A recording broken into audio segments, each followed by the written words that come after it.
ఒకరోజు steel plate అరిటాకుని ఇలా అంటుంది, నీ ఆకులో భోజనం ఉన్నంత వరకే నువ్వు చాలా అందంగా ఉంటావు. నిన్ను తిన్న తర్వాత నువ్వు ఎంగిల్ విస్తరవు అవుతావు. నిన్ను తీసుకెళ్ళి ఒక డస్ట్బిన్లో పారేస్తారు.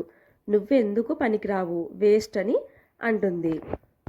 కానీ నా ప్లేట్లో భోజనం తిన్న తర్వాత కూడా ఎంగిల్ ప్లేట్ అయినా కూడా నన్ను నీట్గా కడిగి ఇంట్లో పెట్టుకుంటారు, మళ్ళీ మళ్ళీ నన్ను వాడుకుంటారు అని చెప్తుంది. స్టీల్ ప్లేట్కు అరిటాకు ఇలా సమాధానం చెప్తుంది. పిల్లలతో నుంచి పెద్దల వరకు ఎంతో ప్రేమ భక్తి శ్రద్ధలతో దేవునికి నైవేద్యాలు చేస్తారు. వాళ్ళు పెట్టే నైవేద్యానికి నేను అవసరం. నేను లేనిదే వాళ్ళు నైవేద్యం పెట్టలేరు. దేవునికి ఎంతో ప్రీతికరమైన అరిటాకు నేను అని చెప్తుంది.